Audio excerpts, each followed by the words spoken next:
Le Centropolis de Laval est fier de vous présenter, sur les ondes de la télévision régionale de Laval, votre émission « Ça vaut le détour ».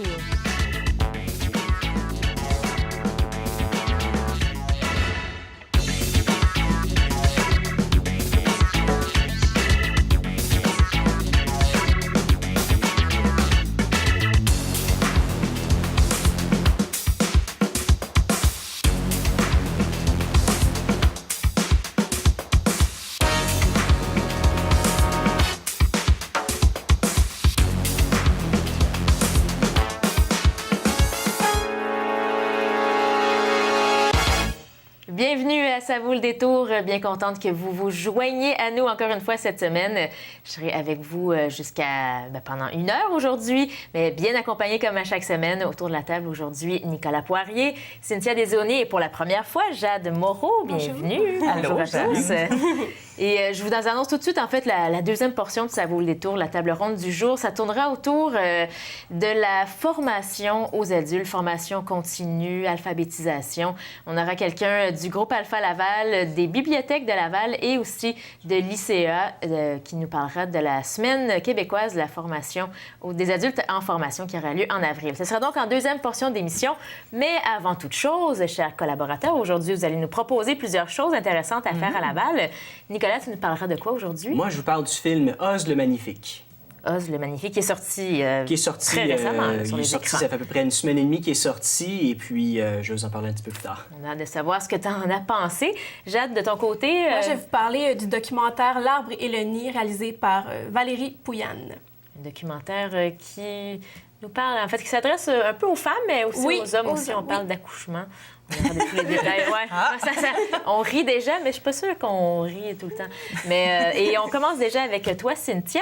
Mais avant toute chose, c'est vrai, il faut que je présente. On a beaucoup de nourriture autour de la table. Aujourd'hui, c'est l'abondance. C'est comme... Il y a plein de couleurs dans mon assiette. C'est le printemps. Oui. C'est ça, c'est le printemps. C'est le restaurant Elixor qui se situe dans le Centropolis à Laval qui nous offre aujourd'hui salade. Donc, on a une salade Indochine avec poulet, avocat, mangue, noix d'acajou. On a des rouleaux Santa Fe avec du poulet et des oignons, des haricots, plein de choses. On a aussi, c'est rare qu'on a ça, du dessert aujourd'hui. On a du gâteau fromage.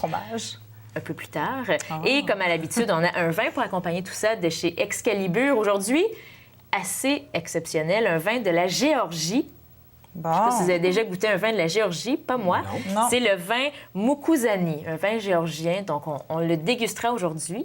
Bonne émission à tous et à vous également à la maison. Et on commence tout de suite avec Cynthia. T'es électrique cette semaine. Je suis électrique.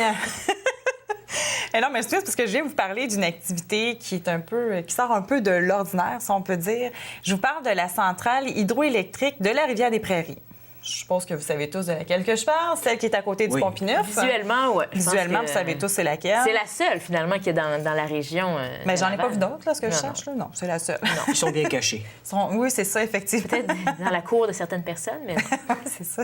Non, alors je vous parle de la centrale hydroélectrique parce que j'ai appris cette semaine qu'on pouvait aller faire des visites guidées à l'intérieur de cette centrale hydroélectrique. Puis je trouvais ça super intéressant parce que je pensais pas qu'on pouvait aller visiter ces centrales-là. Est-ce que c'est récemment qu'ils ont décidé de faire ça ou ça fait longtemps? Non, apparemment que ça fait longtemps qu'il y a des visites guidées pour cette centrale-là et d'autres centrales aussi à travers le Québec. J'ai vu sur le site d'Hydro-Québec qu'il y a plusieurs centrales qu'on peut aller visiter. Il y a même, comment ils appellent ça, Electrium, je pense, une place où on a vraiment... ils nous expliquent tout sur l'électricité. C'est vraiment super intéressant. Donc, pourquoi celle de Laval? Bien, premièrement, c'est gratuit. Donc, c'est le fun. On peut tous y aller en groupe, seul, comme vous voulez. Et est-ce qu'ils vont nous montrer à faire notre propre électricité? Ils gardent le secret?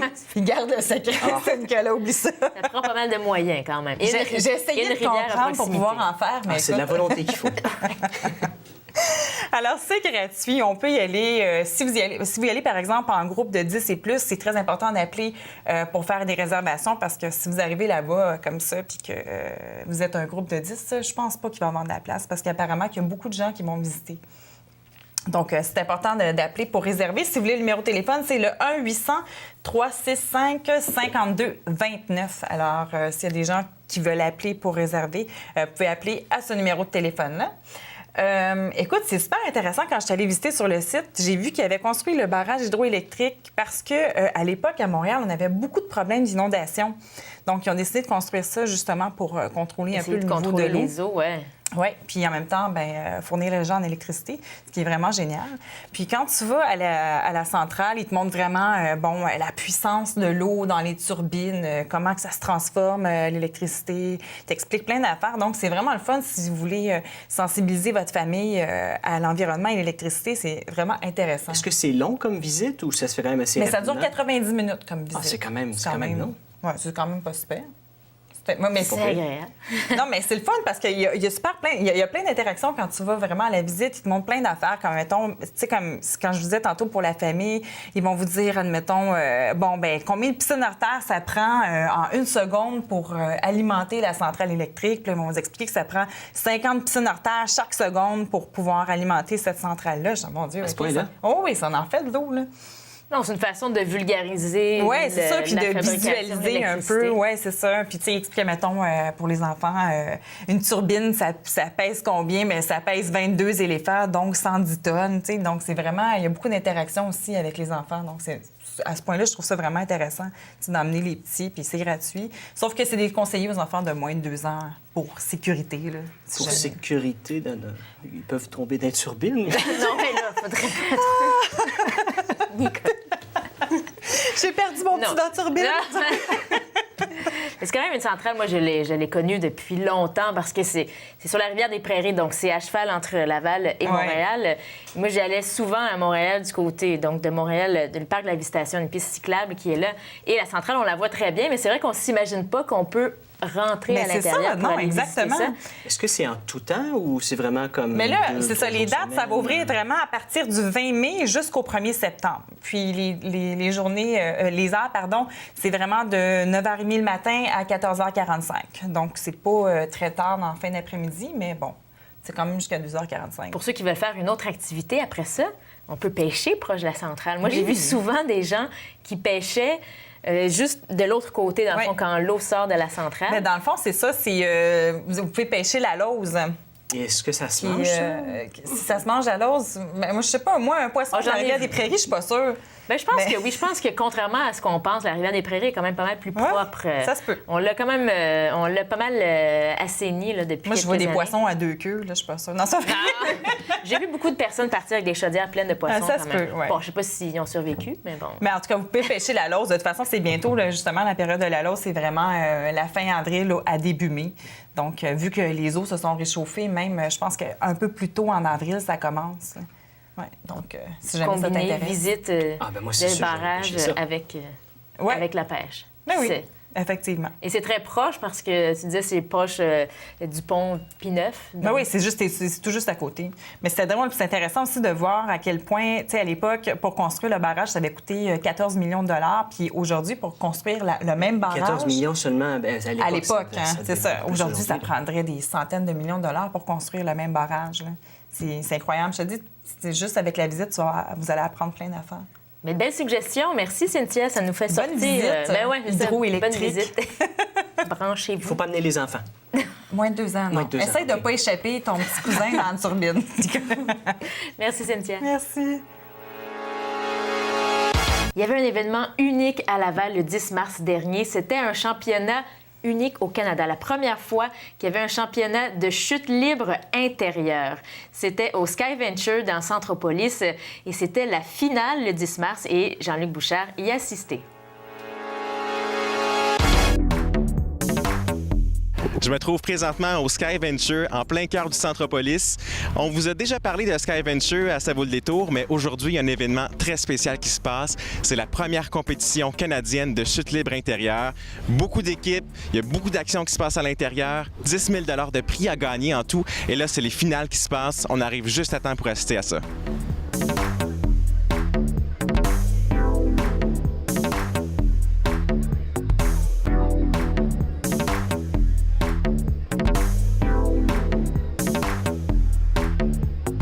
On est maintenant avec Jean-François. Il va nous expliquer un petit peu ce qui se passe aujourd'hui. Jean-François, il y a beaucoup de monde en haut. Oui, en fait, on a une centaine de participants, beaucoup de spectateurs. C'est un gros événement. Là. Ça, c'est la première compétition canadienne de chute libre. Comment ça, c'est la première compétition? Est-ce que c'est parce que c'est nouveau comme sport? Bien, en fait, on essaie de développer un sport ici au Canada. On est le premier tunnel canadien. Donc, c'est ça, on essaie de développer un nouveau sport extrême au Canada. Et donc, on a décidé de lancer le premier championnat canadien ici au Skyventure. Est-ce que c'est pan-canadien? Y en a-tu qui viennent de partout? Oui, bien en fait, on a des équipes de Toronto, on a des équipes aussi des États-Unis et on a une équipe de Dubaï. Donc, oui, un peu partout à travers le monde, tout à fait. Fait que le niveau de compétition, ça ressemble à quoi ici? C'est tous des experts? Bien, en fait, on a différentes classes. On a du débutant comme on a du expert. Donc, oui. Peut-être juste nous expliquer un petit peu le genre de compétition qu'on peut voir ici. Bien, en fait, on a des compétitions d'équipe à 4. On a du freestyle aussi, du freestyle en équipe de 2. On a des équipes de 2 aussi. C'est-tu bien réglementé, ça, pour les gens qui font ça ici? Est-ce qu'il y a beaucoup d'étapes à franchir pour être noté par les jeux? Bien, en fait, non. Il n'y a pas vraiment de prérequis. La seule chose, c'est que c'est ça, il y a différentes classes. On décide de s'inscrire dans les catégories où on est le plus à l'aise. On a des juges ici qui sont des juges officiels de l'ACPS, donc qui viennent juger vraiment, clairement, avec des critères très précis, là, tous nos participants. Est-ce que c'est un peu comme les Olympiques en ce moment pour la chute libre? Oui, en fait, oui. Ça ressemble à ça. Ça s'en va vers quoi, le développement de ce sport-là? Bien, ça s'agrandit de plus en plus. Il y a 23 tunnels à travers le monde. Tente d'en avoir de plus en plus. Nous, on veut en ouvrir plus au Canada. On en ouvre un à Toronto en automne prochain. On veut faire un championnat comme ça à chaque année, puis on veut que ça devienne... On aimerait accueillir le prochain championnat international ici à Montréal. C'est ça notre but ultime. Tu dirais-tu que les gens qui font de la chute libre ici à l'intérieur, ça leur donne un avantage une fois qu'ils sont rendus dans les airs, comme pour du parachutisme? Tout à fait. On a vraiment vu une différence. Depuis que les tunnels sont ouverts, les gens dans le ciel font plus de points. En fait, avant que les tunnels existent, on faisait une quinzaine de points là, à chaque saut. Maintenant, on parle d'une trentaine de points là, à chaque saut. Vraiment, les gens viennent s'entraîner ici dans les tunnels intérieurs. C'est vraiment le meilleur endroit. C'est-tu le plus gros événement que vous avez accueilli ici? Oui, c'est le plus gros. Puis les gens ici, parce que j'en ai vu quelques-unes des compétitions, on va vous les montrer aussi, c'est assez impressionnant. Comment est-ce qu'ils font pour s'entraîner, pour pouvoir performer comme ça? Bien, en fait, ils viennent sur une base assez régulière avec un entraîneur. Ils viennent par semaine, ils doivent s'entraîner. Ils s'entraînent environ 8 heures avant de pouvoir compétitionner ici, là.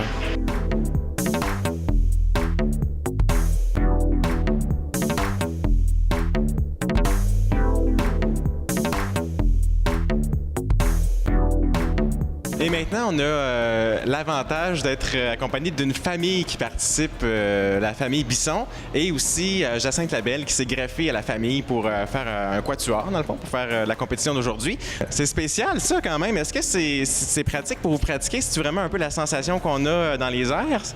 Oui, on sert de ça pour faire les formations au sol. Fait que ça nous aide à voir les angles et tout. C'est pour pratiquer les formations avant de sauter. Comment ça s'est passé pour aujourd'hui, les compétitions? Est-ce que c'était un petit peu stressant? C'était quand même stressant, mais ça s'est bien déroulé.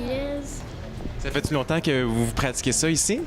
En fait, l'équipe comme telle, ça fait juste un mois d'entraînement ici. Sauf que les enfants, ça fait comme 11 heures de tunnel, donc répartis sur à peu près 4 ans. Et puis, Jacinthe et moi, on est des parachutistes de longue date. Donc, ça veut dire que moi, ça fait comme 23 ans que je suis parachutiste. Qu'est-ce que ça change d'être à l'intérieur? Bien, c'est un bon moyen pour s'entraîner parce que, justement, on n'a pas le stress du parachute et tout ça. Fait que c'est concentré, là. Fait que c'est un très, très beau jouet. Est-ce que vous avez l'intention de faire du vrai parachutisme à l'extérieur? Ben, on a déjà fait, puis c'est vraiment plus stressant qu'ici. Puis c'est quand même très le fun. Puis pour la compétition d'aujourd'hui, finalement, ça a été quoi le score? Pour l'instant, ça s'enligne pour une moyenne qui est au-dessus de 20. On va avoir terminé, je dirais, quelque chose comme entre 30 et 40 points devant nos plus proches compétiteurs. Donc, effectivement, on va avoir remporté les championnats canadiens aujourd'hui. Vous allez remporter les championnats canadiens? Dans notre catégorie, parce que nous, on est en vol relatif intermédiaire. Donc, il y a intermédiaire, avancé et open. Le open, c'est des vrais champions. Ça, c'est la première catégorie. C'est la catégorie où les gens débutent.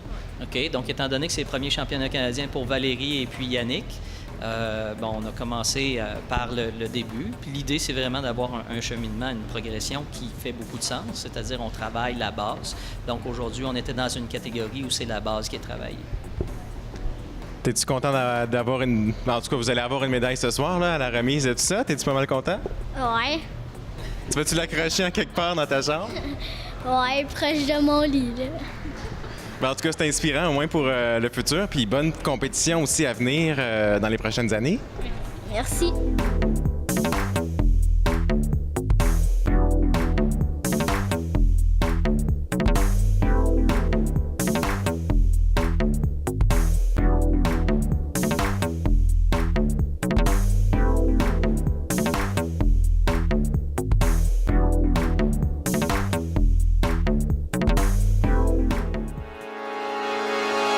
On vous en parlait la semaine dernière, les contes sont très populaires au cinéma en ce moment. Et Nicolas, tu nous parles donc d'un nouveau film qui est pas mal dans cette lignée, Oz le Magnifique, qui vient tout juste d'arriver sur les écrans. Oui, c'est ça, Oz le Magnifique. Et je pense que les studios se sont pas trompés avec ce film-là. Le film a coûté 215 millions à faire et déjà dans sa première fin de semaine, il est rendu à 149 millions. Donc, c'est sûr et certain que... C'est un bon pari. C'est un très bon pari. Est-ce que ça va arriver au milliard comme Alice au Pays des Merveilles? Ah, ça, on va regarder qu'est-ce qui va se passer avec ce film-là. C'est sûr qu'il a battu Jack et le chasseur de géants, qui est arrivé au numéro 2 à cause de ce film-là. Dont tu nous parlais justement la semaine dernière. La semaine passée. Et ce qui est bien avec cette histoire-là, bon, je pense que tout le monde connaît un petit peu l'histoire du magicien d'Oz, mais dans cette version-là, c'est pas l'histoire de Dorothée qui se ramasse au pays d'Oz, puis bon, qui essaie de retrouver son chemin chez elle. C'est plutôt l'histoire du magicien d'Oz, mais avant qu'il devienne magicien. Comment il fait pour partir du Kansas, arriver au pays d'Oz et faire son chemin pour devenir le magicien d'Oz. On aime bien ça faire ça quand même, des genres de suite, mais avant, finalement. Ouais, c'est ça. En anglais, ça s'appelle un prequel. Ben, c'est ça, je voulais pas utiliser ce mot-là. J'essaie de trouver un mot en français, mais oui, de la préhistoire, finalement. Et Oz est interprété par James Franco. Puis il est vraiment excellent dans son rôle, mais à chaque fois qu'il rit, puis il rit souvent dans le film, il me fait toujours penser à son rôle de Potter dans le film Pineapple Express. Ça fait que je peux pas m'empêcher de penser à ça à chaque fois que je le vois rire, tu sais. Mais il est très bon dans son rôle. Il y a aussi Mila Kunis qui joue dans le film. Et ce qui est spécial pour elle, c'est que à chaque jour, elle avait 4 heures de make-up à faire pour son personnage. Une fois que le tournage s'est terminé, ça y a pris 2 mois pour que sa peau s'en remette. Tellement il y avait beaucoup de maquillage. Ben oui, 4 heures de maquillage par jour, t'imagines? Ouais. C'est vraiment intense. Il y a aussi Rachel Weisz qui joue dedans, Rachel Williams aussi qui joue dedans. Tout le monde est très bon dans le film. Le film est très bien réalisé. C'est Sam Raimi qui l'a réalisé. Puis pour ceux qui ne sauraient pas c'est qui, c'est Spider-Man. Les 3 premiers Spider-Man. Puis avant ça, il s'est fait connaître avec Evil Dead, une série d'horreur. Et l'histoire de ce film-là, c'est spécial parce que ça commence, là, quasiment 100 ans, en 1900, quand l'auteur Frank Baum écrit le livre Oz. Et après ça, en 1937, quand Disney se rend compte que ça marche des contes, on veut adapter, parce que, bon, il y a eu Blanche-Neige, puis à partir de ce temps-là, ils ont dit, OK, go, on va faire Oz. Les droits étaient déjà achetés. Ça a donné qu'en 1939, il y a eu le film classique qu'on connaît tous. Qui est le film qui a été, je suis allée faire mes petites recherches, le film qui a été le plus vu à travers le monde. Oui, tout à fait. Le Magicien d'Oz de Victor Fleming. C'est ça. Donc, c'est un des plus gros succès. C'était quand même risqué de revenir sur une histoire aussi qui mettait en vedette le Magicien d'Oz et pour atteindre la popularité de ce film-là de 1939. Mais il y a d'autres choses aussi. Tu as raison quand tu dis que c'est risqué. Il y a une autre raison. C'est que là, ces droits-là appartiennent à Warner Brothers maintenant. Et Disney, en 1954, ils ont acheté les droits pour tous les livres qui restaient de Oz. Et là, depuis ce temps-là, Oz, l'histoire de Oz en général, c'est devenu dans le domaine public. C'est-à-dire que n'importe qui peut utiliser l'histoire, reproduire l'histoire. Mais ce qui se passe, après 50 ans, je pense, les droits. Des fois, c'est 50 ans, des fois, c'est 100 ans. Ça dépend des pays, ça dépend de plusieurs choses là-dedans. Mais dans le cas de Oz, tout le monde peut utiliser ça. Mais par contre, quand on pense à Oz, on pense toujours au film de 1939. Et ça, les droits, c'est à Warner Brothers. Même si, techniquement, on peut utiliser l'histoire, on ne peut pas reproduire ce que Warner Brothers a fait. Donc, pour le film, ils ont eu beaucoup de problèmes parce que la couleur de la sorcière, le vert de la sorcière, Disney ne pouvait pas utiliser ce verre-là parce que ça serait copié. T'es sérieux? Ils ont trouvé un autre verre qui est quasiment pareil. Mais... le bouton qu'elle a sur le menton, on ne pouvait pas l'utiliser aussi. C'est n'importe quoi. Parce qu'eux avaient adapté l'histoire, dans le fond, qui était d'un roman. C'est ça. Et l'image qu'ils ont donnée, ça leur appartient. C'est ça. Donc, tout ce qui est à eux, on ne peut pas l'utiliser. Et même la route de briques jaune, qui est tracée d'une certaine façon dans le film de 1939, ils ne pouvaient pas l'utiliser non plus comme c'était dans ce film-là. C'est quoi, ils ont changé les briques? C'est quoi qu'ils ont fait? Ils ont changé un peu le parcours, tout simplement. Et ce qui se passe avec ça, depuis que le film est sorti, depuis quelques mois aussi, Warner Brothers, là, ils se lancent après tout le monde qui essaie de reproduire quelque chose qui a un lien avec le Magicien d'Oz. Il y a un livre en neuropsychologie qui s'appelle « If Only I Had a Brain ».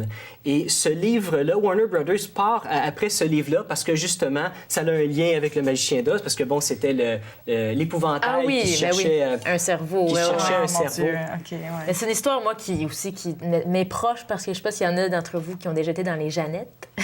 Comme les scouts, les louveteaux, eux autres, c'était l'histoire de Mowgli. Dans les Jeannettes, c'était l'histoire du Magicien d'Oz. Donc, tout ce qu'on avait sur nos chemises, c'était l'épouvantail, c'était le lion et tout ça. Donc, l'histoire qui était autour des Jeannettes, c'était calqué un peu sur les personnages du Magicien d'Oz. Mais finalement, Nicolas, ce film-là, ça vaut la peine. Il faut le dire aussi, c'est en 3D au cinéma. C'est en 3D. Moi, j'ai été voir en IMAX 3D. Moi, j'ai trouvé ça magnifique comme film. En plus, IMAX, donc. Oui, c'est vraiment beau. Puis moi, l'erreur que j'ai faite, c'est que moi, je me suis commandé un popcorn. Je l'ai quasiment tout mangé avant que le film commence. Puis à un moment donné, dans le film, il y a une shot où le ballon, où est-ce que le Magicien d'Oz tombe dans une chute. Et que là, quand la chute est arrivée, puis je me suis vu comme tomber avec le ballon, c'est comme mon popcorn a remonté pendant 2 secondes. Je me suis fermé les yeux. Après ça, vous irez faire l'expérience, peut-être prendre un popcorn un peu plus tard. Après cette scène-là. Lentement le popcorn. Déconseillé. Donc, Oz le magnifique sur les écrans de Sam Raimi. Ça vaut le détour, Nicolas. Oui. Ouais. Merci. Pour vous mettre dans l'ambiance de ce dont Jade va nous parler dans quelques instants, on vous présente la bande-annonce du film L'arbre et le nid. C'est un documentaire de Valérie Pouyanne.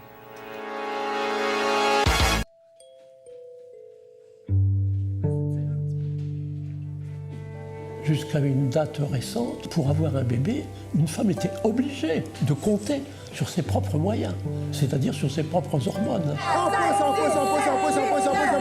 Poussez plus! Respirez!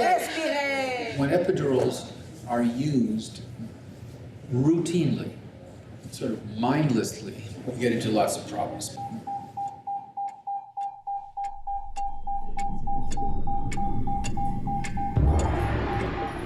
Si on continue dans la même voie, dans un avenir très proche, ce sera la façon habituelle de mettre au monde des bébés.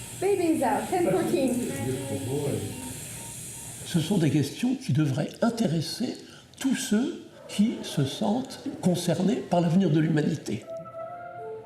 Ce qui est extrêmement important d'expliquer aux femmes, c'est tout ce qui se passe dans leur corps quand elles accouchent. Si le sacrum est bloqué sur une table, c'est sûr que la douleur, elle devient très, très vite insupportable. J'ai vu que les sages-femmes du Québec avaient fait ce choix, qui est un choix très audacieux, très unique au monde, j'ai l'impression, de se consacrer à 100% au physiologique naturel. On croit que les femmes sont capables, autonomes, puissantes pour mettre leur enfant au monde.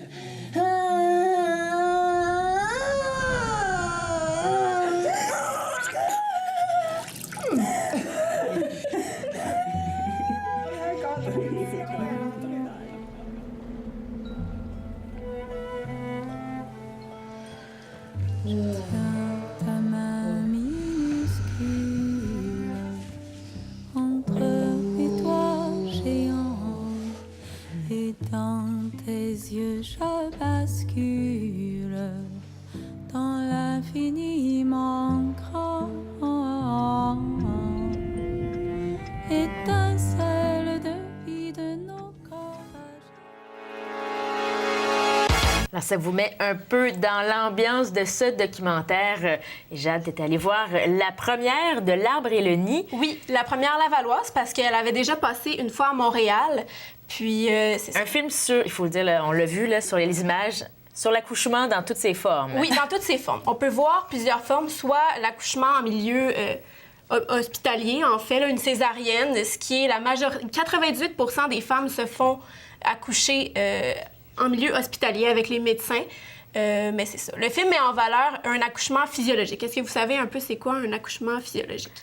Ben moi, je dirais naturel, physiologique. Oui, exactement, c'est ça. Donc, c'est... naturel. Donc, c'est ça. C'est un accouchement qui est pas vraiment accouchement, mais c'est suivi dès le début avec une sage-femme qui est là tout au long de la grossesse, qui donne des trucs et qui est vraiment là comme un peu une deuxième maman qui soutient vraiment la maman qui va bientôt accoucher. Puis, tu peux faire ce cheminement-là et tu peux quand même accoucher à l'hôpital. Okay. Mais il y a plusieurs places où tu peux accoucher. Chez toi, et il y a une maison de naissance aussi où tu peux accoucher. Et la philosophie qui englobe là, cette valeur-là, c'est vraiment de prendre le temps d'expliquer et de... Les rencontres, souvent, avec les médecins, c'est 15 minutes. Tu peux changer plusieurs fois de médecin. Ça, c'est pas vraiment réconfortant pour une maman qui s'apprête. C'est personnel. C'est ça, exactement. C'est ça. Il n'y a pas de stabilité au niveau du médecin qui t'explique. Parce que les gens qui vont vers les sages-femmes, c'est pour justement avoir une relation plus personnalisée, puis un suivi avec la même personne.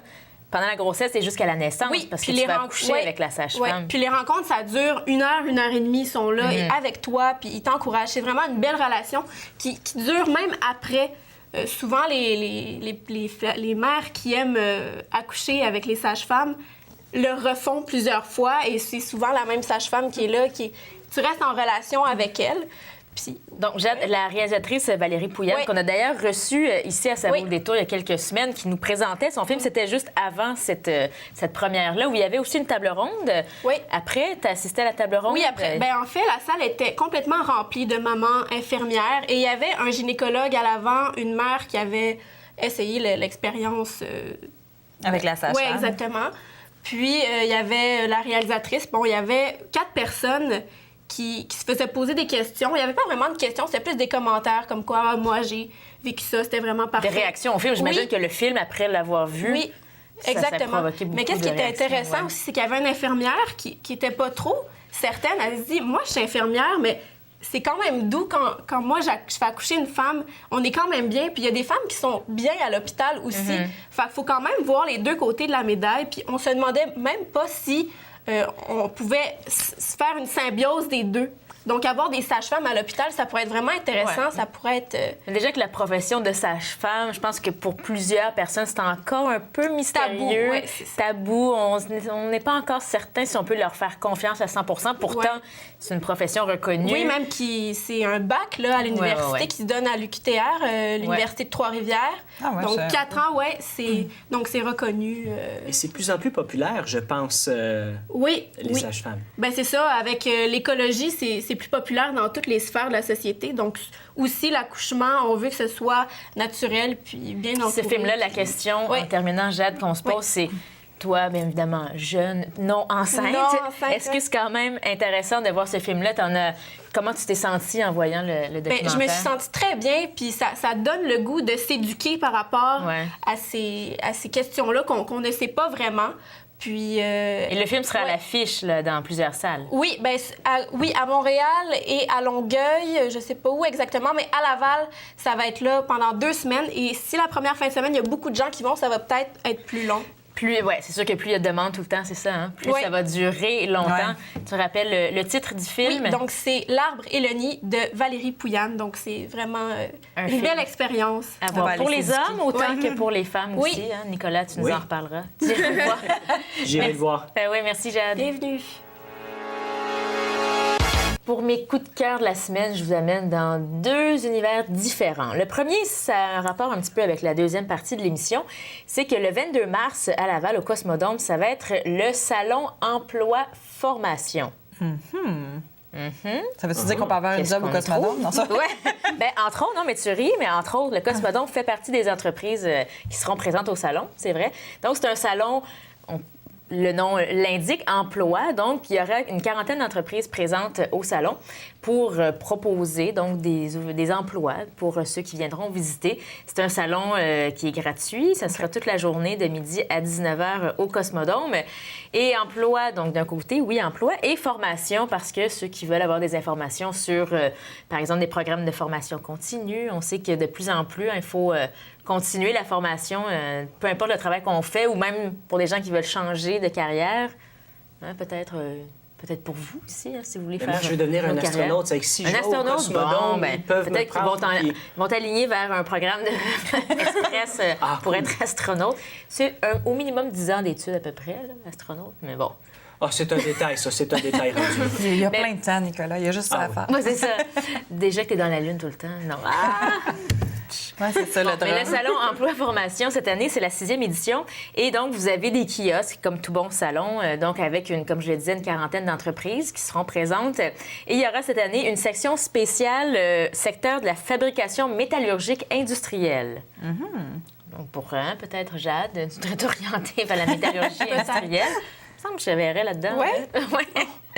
Mais bon, c'est une section spéciale avec le comité sectoriel de main-d'œuvre en métallurgie industrielle.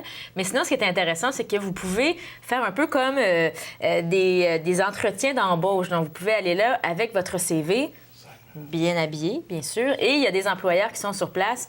Donc, vous pouvez aller au salon et faire des entrevues un peu express. Et donc, ça peut être intéressant pour quelqu'un qui cherche un emploi. Est-ce que c'est vraiment tout type d'emploi ou c'est... Vraiment tout type d'emploi. Pour te dire, les entreprises qui seront présentes, il y a la Commission scolaire de Laval, Service des ressources humaines, le Cosmodome, Costco, Industrielle Alliance Saint-Léonard, les services ménagers, ministère des Transports du Québec. Donc, c'est vraiment, on va dans toutes les sphères. Donc, ça peut rejoindre presque tous ceux qui se chercheraient un emploi. Et c'est intéressant, parce que, comme je le disais, ça peut être rencontrer des employeurs dans une journée, ce qui est plus efficace quand on cherche un emploi que d'appeler chaque personne et d'envoyer son ils sont CV tous là déjà. séparément. Ils sont tous là. Et donc, on vous recommande de vendre votre salade de façon... convaincante et d'apporter une pile de CV. Vous pourrez rencontrer. Tous les détails sont sur le site emploiformation.com que vous voyez apparaître à l'écran. Donc ça, c'était mon petit coup de cœur emploi-formation. Et l'autre, c'est en fait au mois d'avril, dans quelques jours, dans une dizaine de jours, une quinzaine de jours. Le mois d'avril, c'est le mois de la jonquille. Ah oui. De la fleur, de la jonquille. Et pourquoi de la jonquille? En fait, c'est associé à la Société canadienne de cancer. Et je vous en parle maintenant parce que du 21 au 24 mars, la Société canadienne de cancer va vendre à Laval des jonquilles. Donc, des fleurs à l'unité ou en bouquet. Et ça signifie que si vous achetez une jonquille, que vous appuyez évidemment la cause du cancer, mais que vous êtes solidaire aux personnes touchées par le cancer, que ce soit les gens qui l'ont eux-mêmes ou les familles qui sont touchées, une façon d'être solidaire à la cause. Et est-ce que les profits vont aller à la recherche? Oui, bien exactement. En fait, ça va à la Société canadienne du cancer. Et c'est donc du 21 au 24 mars dans plus de 80 points de vente à Laval. Il y aura 2000 bénévoles d'impliqués et on veut vendre là, 80 000 jonquilles. Oh. Donc, c'est quand même tout un objectif. Beaucoup. Et, ça veut dire presque le 5e de Laval qui en achèterait une. Ouais. Ben, c'est faisable. Tu peux acheter un bouquet de jonquilles. Ben, c'est ça, parce que oui, vous pouvez les acheter à l'unité, mais évidemment, on vous suggère d'en acheter. Achète une caisse. Non, mais il y a des prix spéciaux si vous en achetez une dizaine et tout ça. Mais c'est une belle façon, justement, d'appuyer la cause du cancer. Ouais. On sait qu'il touche beaucoup des Québécois, malheureusement. Et il y a aussi des petites épinglettes qui sont à vendre aussi, que vous pourrez porter tout le mois d'avril, donc le mois de la jonquille. Et donc, ça, c'est du 21 au 24 mars, des jonquilles fraîches. Une belle façon de montrer de montrer son appui, oui. Ben, c'est ça, puis de souhaiter, hein, on touche du bois tout le monde, qu'on ne sera pas touché par, du cancer, par le cancer. Il faut boire du vin, c'est un antioxydant.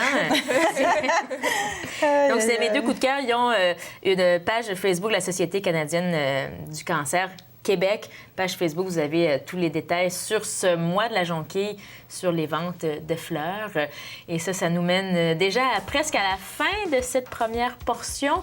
Je vous ai dit en introduction qu'on allait aborder la question de la formation chez les adultes et de la formation continue et de l'éducation en deuxième portion. Mais je vous remercie déjà, chers collaborateurs, d'avoir été présents. On s'est régalé aussi. Ça a été vraiment, vraiment bon. Oui, on n'a pas terminé. On va terminer ça en quelques instants. Le temps d'accueillir nos autres invités. Merci beaucoup, Nicolas, Cynthia, Jade. Bonne première. Merci. À bientôt. Restez à l'écoute parce que la deuxième portion Table ronde se poursuit dans un instant.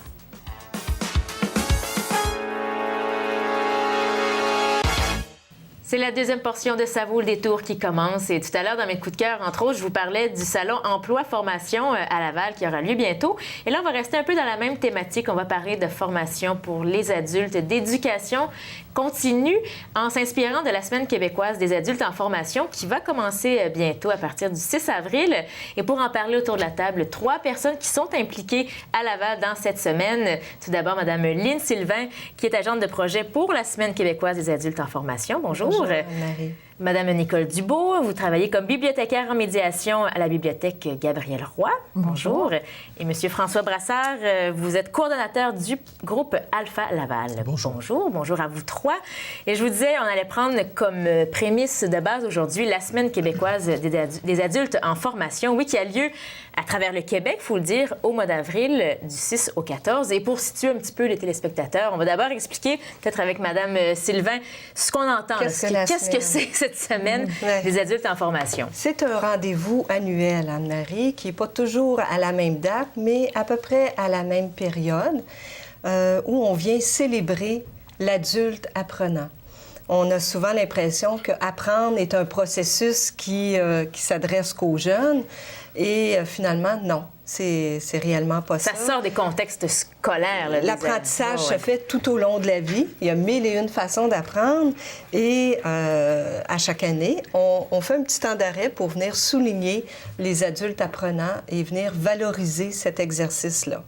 Donc, une façon, justement, de souligner les efforts qui sont faits tout au long de l'année dans plein de programmes qui vont vous impliquer aussi. On en reparlera dans quelques instants. Donc, une façon, comme vous dites, de mettre l'adulte au centre. Il y aura toutes sortes d'activités et d'événements, de galas, de reconnaissance, là aussi, qu'on aura dans cette semaine. Tout à fait. Évidemment, du 6 au 14 avril est un temps où on va être plus visible par toutes sortes d'articles promotionnels, mais il y a des événements qui se déroulent un peu en amont et un peu en aval de la semaine. Et c'est grand, Laval. Notre mission, c'est de venir souligner sur le territoire de Laval, et on va le voir avec une belle activité tout à l'heure, qu'est-ce qui se fait de beau pour les adultes apprenants. Et c'est vaste. Il y a un déploiement d'activités.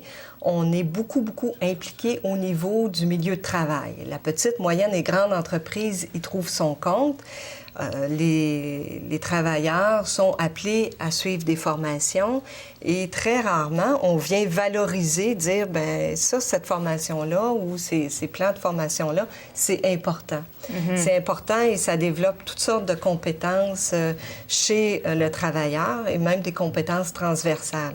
Ça, vous dites que le milieu de travail, c'est ce qui a été un peu privilégié pour Laval beaucoup cette été année. Privilégié, mais on essaie d'équilibrer parce que, vous savez, Laval, c'est une grande mosaïque. Alors, on a beaucoup d'organismes communautaires qui font des choses merveilleuses avec les adultes apprenants, des formations pour les bénévoles, de l'implication d'aînés qui reviennent, qui apprennent des choses nouvelles et qui nous redonnent, nous redistribuent des services à la communauté.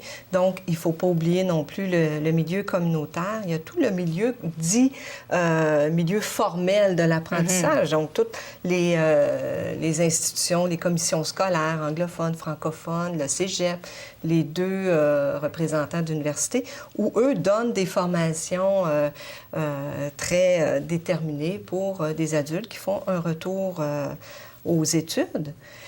Donc, c'est assez varié, là, finalement, sur le territoire. Et il y a toutes sortes de choses. Il y a des concours, il y a des implications pour des remises d'attestation. On culmine le tout vers un gala reconnaissance. Et l'ensemble de ces activités-là, et là, on va le voir parce qu'on a justement un milieu de bibliothèque, on a un milieu communautaire. L'ensemble de ces activités-là sont supportées par ce qu'on appelle une table de partenaires, qui est composée, qui fait la représentation de tous les membres de la communauté lavalloise. Alors, on a des gens qui représentent la municipalité, on a des gens qui représentent les ministères concernés, qui sont directement impliqués dans la Semaine québécoise des adultes en formation, parce que c'est supporté par le gouvernement du Québec. On a des gens qui représentent l'ICEA. Le milieu syndical est très impliqué. On a des gens qui représentent carrément le milieu du travail, donc qui sont des représentants du monde patronal. Donc, on va chercher pas mal tout le monde là, pour la semaine. Parce que des adultes, il y en a partout. Dans toutes tout à fait. les Et c'est tout le monde qui apprend, que ce soit le travailleur, les élus aussi, municipaux. Bien, les élus viennent supporter finalement par leur activité et leur reconnaissance et leur participation au gala reconnaissance.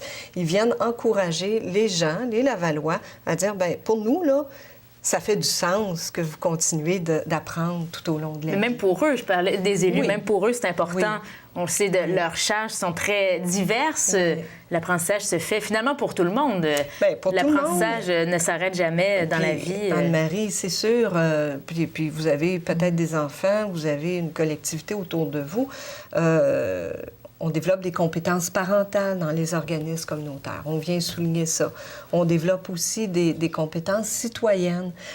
L'exercice à la démocratie. On a un organisme, une table de concertation qui s'est intéressé cette année à développer des compétences chez les femmes pour l'exercice du pouvoir politique, pour avoir une meilleure représentation. Alors, ces gens-là vont être conduits au gala reconnaissance. Et, donc, vous voyez comme c'est varié. Là. On ouvre, là. Et ça me fait penser, au groupe Alpha Laval, on vous connaît principalement pour un groupe d'alphabétisation. Mais là, on parlait justement de citoyenneté, de participation citoyenne. Vous avez aussi plusieurs activités. Vous ouvrez, vous n'êtes pas juste non plus dans l'alphabétisation.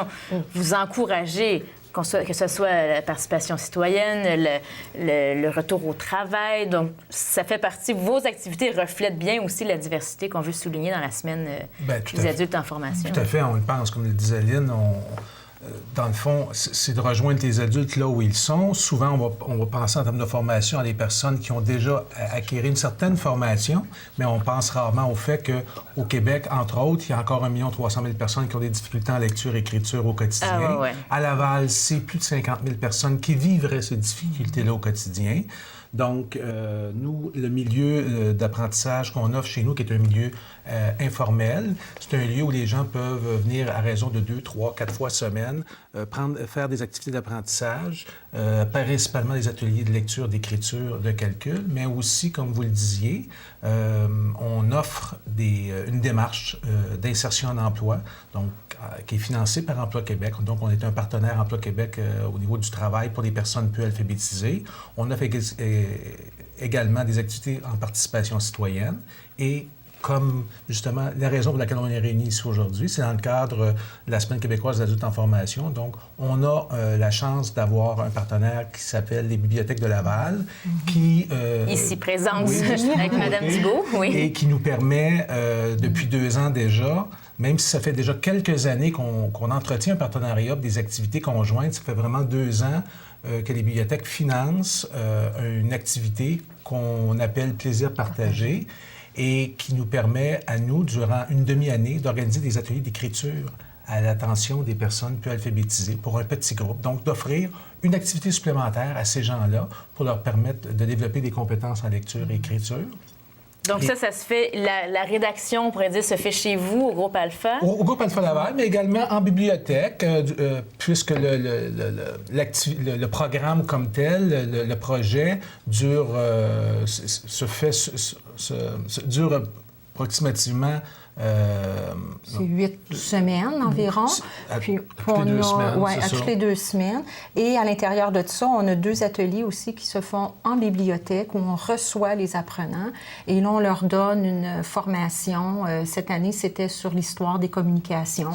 Donc, on va leur faire une formation. L'année passée, ils ont eu aussi visite en bibliothèque. Ça permet aussi de faire les cartes de bibliothèque pour ceux qui le veulent.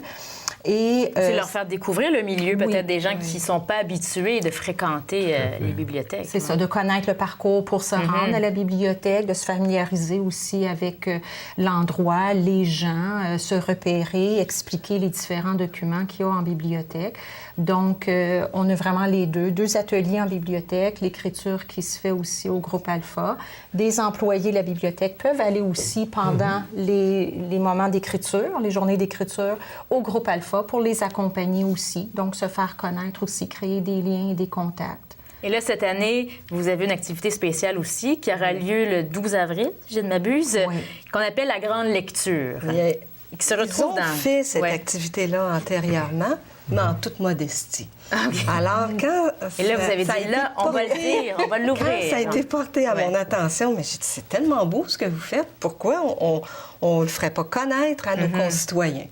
Alors, c'est ce qui fait que j'ai dit, bon, on va partager cette plateforme-là qui peut susciter chez d'autres personnes qui regarderont votre émission, dire, ben moi aussi, je me sens interpellée et j'aurais le goût de participer de cette façon-là. C'est ça, parce qu'il faut expliquer un peu le concept de la grande lecture. Ça va se faire à Montréal, entre autres, peut-être ailleurs au Québec ça pendant se fait à Montréal, ça se fait à Québec. À Québec. Et à Laval, officiellement, ce sera notre première vraie grande lecture, même s'il y en a eu d'autres antérieurement. C'est plus dans le cadre de la Semaine québécoise des adultes en formation. Donc, comment ça se passe, cette grande lecture? Ça va être le 12 avril à 10h à la bibliothèque Germaine-Guevremont. On a invité Léo Bureau-Blouin, qui est député de Laval-des-Rapides, de venir faire la lecture de quelques textes. Les apprenants vont être sur place, ceux qui ont travaillé sur le projet, ainsi que d'autres apprenants qui vont au groupe Alpha, mais qui n'ont pas nécessairement participé à ce projet-là. Parce qu'il y en a environ une douzaine, je crois, qui au projet, directement. Donc, eux vont être là. Et ça va être une journée de fête, si on peut dire. Donc, on va les recevoir, on va faire les lectures de textes, conférences de presse, et on va avoir aussi l'activité de frigo poésie avec Karine Fortin qui va animer.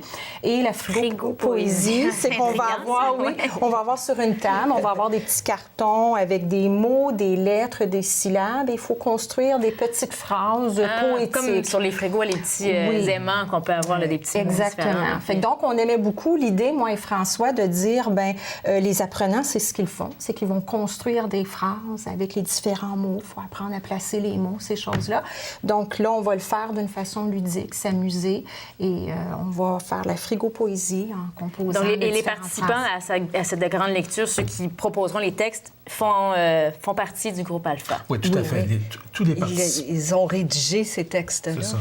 Tous les participants au projet bibliothèque cette année sont des participants du groupe Alpha Laval, des membres du groupe Alpha Laval. Des gens qui sont avec vous depuis longtemps? Ou ça dépend. Il y en a qui sont avec nous depuis une année, d'autres, ça fait 4, 5, 6 ans qu'ils sont avec nous. Parce qu'à raison de 2 fois par semaine, très souvent, sur une période d'activité de 30 semaines par année, ça fait quand même pas beaucoup d'ateliers de lecture-écriture. Fait que les gens, on peut les accompagner durant plusieurs années. Puis finalement, en bout de ligne, ils vont continuer les activités avec nous parce qu'ils se sentent confortables, ils se sentent bien accueillis. Puis de toute façon, comme le disait Aline, ça devient un milieu de vie, un milieu d'apprentissage. Puis comme on apprend tout au long de la vie, puis qu'on n'a pas fini ce type d'apprentissage-là, les gens peuvent venir durant quelques années avant de se sentir complètement à l'aise pour... Et comment se fait la sélection des textes? Est-ce qu'il y a une sélection spécifique? Pour la lecture? Pour la grande lecture, oui. Pour l'instant, c'est pas véritablement arrêté à ça. On va voir ce qu'on a dans quelques semaines en termes de production. Et à partir de là, on choisira quelques textes qui probablement seront représentatifs des différents thèmes qui ont été choisis. Dans le fond, si ma mémoire est bonne, on a demandé aux participants d'écrire sur ce qu'ils aimeraient dire à Mme Marois ou à M. Blouin concernant l'aide qui peut être apportée aux personnes peu alphabétisées. Intéressant. Oui, c'est bon de voir ce qui va ressortir. Oui, ça serait intéressant. Ou encore, qu'est-ce que le fait d'avoir appris à lire et à écrire a changé dans leur vie. Eux, pour qui c'était une chose vraiment difficile auparavant. Il y avait d'ailleurs des textes, la dernière fois que je suis allée vous visiter, dans l'entrée, et justement, des personnes qui avaient écrit, d'avoir appris à lire, à écrire, m'a donné la capacité d'aider mes enfants à faire leurs devoirs. C'est une belle capacité parentale, ça, finalement. Parce quand on n'est pas capable de le faire, on sent, j'imagine, je n'ai pas d'enfant, on sent quand même démuni comme parent. Si tu peux t'impliquer, tu stimules aussi ton jeune à continuer d'apprendre. Alors, finalement, c'est même pour l'enfant, de voir ses parents, même à un certain âge, de dire « je me prends en main, je veux apprendre, aller plus loin », c'est très inspirant pour l'enfant aussi. C'est comme c'est la première grande lecture officielle, le groupe Alpha ainsi que les bibliothèques sont amenés au Gala Reconnaissance, comme les milieux qu'on visite dans le cadre de la semaine, et font partie des milieux qui sont honorés avec une plaque honorifique, tout ça, pour leur implication en formation. Donc, c'est une belle reconnaissance pour eux. Reconnaissance pour vous. Oui, c'est agréable. J'en profiterai, Frédéric, sur ce qui nous a finalement unis au niveau du partenariat. Ouais. Dans le fond, ce qu'on souhaitait faire, c'est de promouvoir les services respectifs des organisations, c'est-à-dire ceux des bibliothèques de Laval et ceux du groupe Alpha Laval, mais également en profiter pour sensibiliser la population de Laval aux réalités vécues par des personnes peu alphabétisées, parce qu'il y en a effectivement beaucoup, et leur dire à la fois que les bibliothèques, même si, après ma barre, ça peut sembler un milieu qui peut peut-être être difficile d'accès pour des personnes qui ont des difficultés. Qui s'adresse d'abord peut-être aux gens lettrés. Oui, ce qu'on pense généralement, c'est que dans le fond, les bibliothèques veulent s'ouvrir également sur les besoins rencontrés par la population, mais veulent aussi envoyer le message que les bibliothèques sont ouvertes à tout le monde, puis qu'il est possible pour des personnes, même qui sont reconnues comme faibles lecteurs ou peu alphabétisées, de venir chercher des choses intéressantes aux bibliothèques, d'investir ces lieux publics-là et puis d'en profiter. Ça peut sembler, la bibliothèque, des fois on n'y pense pas, mais ça peut sembler un lieu très intimidant. On rentre, il y a un comptoir, il y a quelqu'un en arrière du bureau. Une ambiance, il faut aller fouiller dans un catalogue informatique pour aller chercher les informations. On ne comprend pas tout comment sont classés les documents. Donc, c'est... Quelqu'un qui connaît le milieu se dit, bien, voyons, il n'y a pas de problème, mais c'est pas si évident que ça et c'est pas si facile que ça. On va peut-être demander de l'aide plus facilement que d'autres aussi. D'ailleurs, je pense que vous faites aussi la même ouverture pour les nouveaux arrivants. Oui. Pour faciliter aussi l'intégration des nouveaux arrivants à Laval, de leur donner aussi un milieu où ils peuvent... Dans leur cheminement de francisation aussi, peut-être, de leur proposer des ouvrages qui puissent les aider à apprendre et c'est un milieu de vie, comme on parlait du milieu de vie au groupe Alpha, des gens qui se rencontrent 2-3 fois par semaine, mais les bibliothèques aussi, c'est ça, finalement, on peut rencontrer d'autres personnes qui soient soit semblables à nous ou différentes, et ça peut nous amener à... Là, on parle du projet précis ici de la grande lecture, mais il y a toutes sortes de conférences, vous savez, qui sont gratuites en bibliothèque. C'est de la formation grand public, là.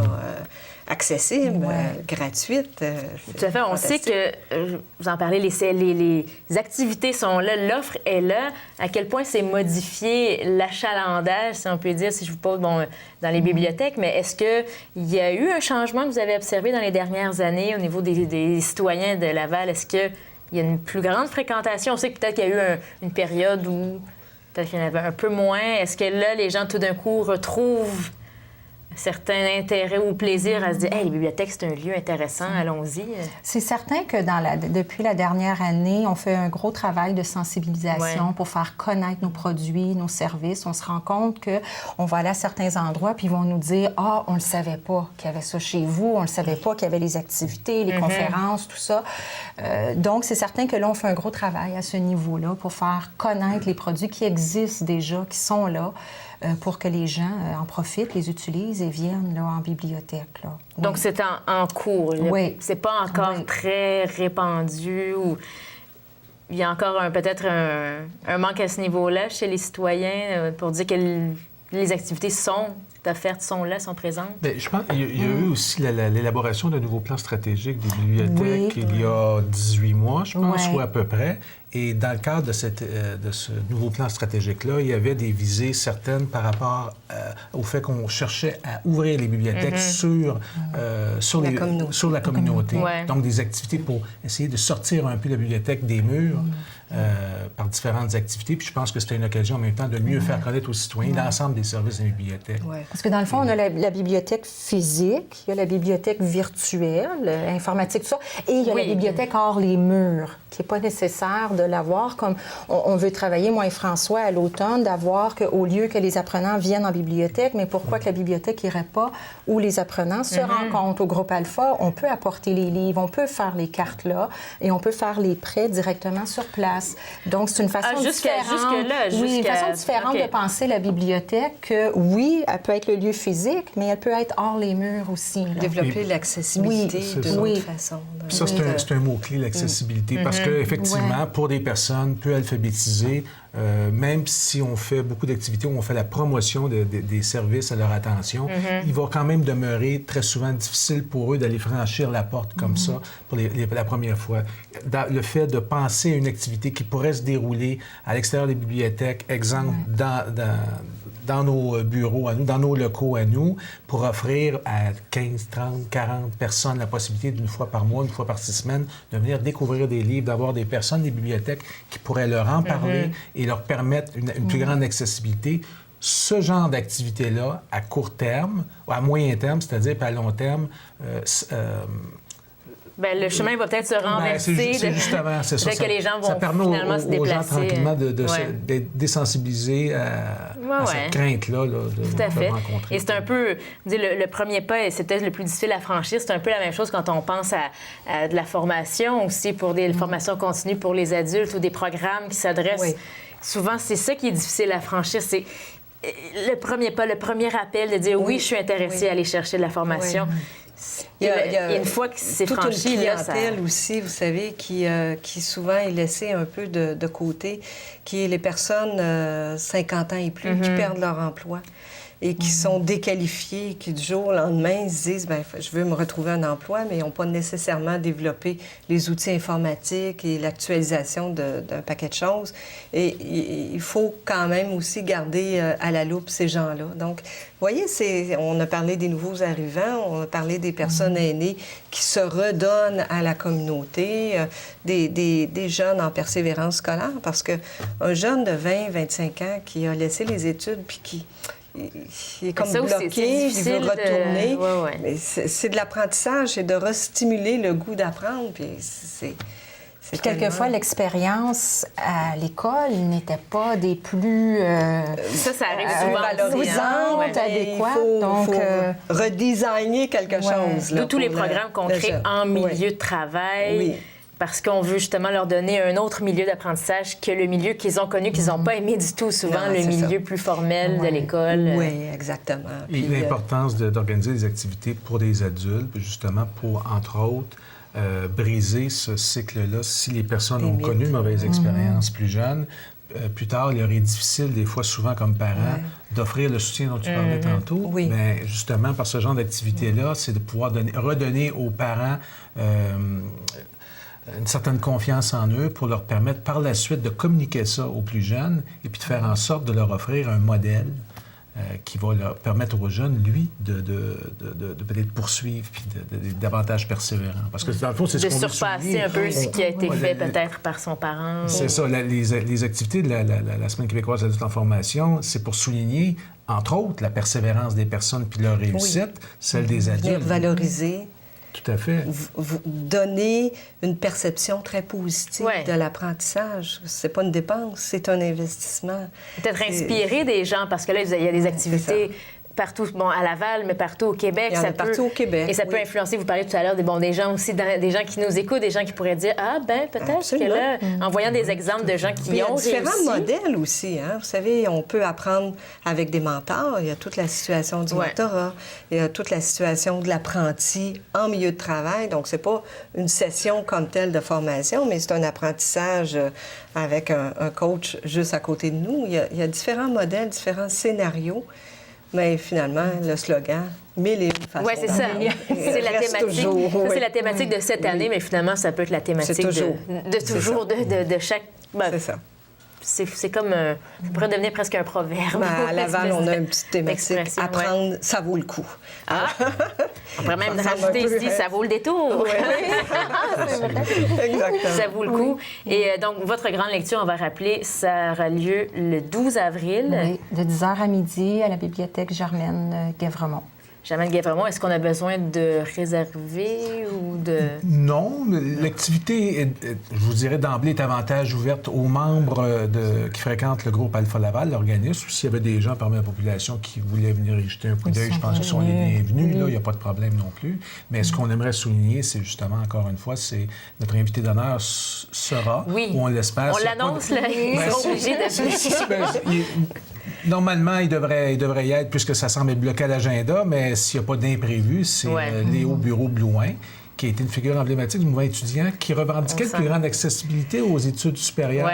Donc, pour s'y rendre, on aimerait bien que tout le monde puisse avoir la chance également d'avoir des lieux de formation.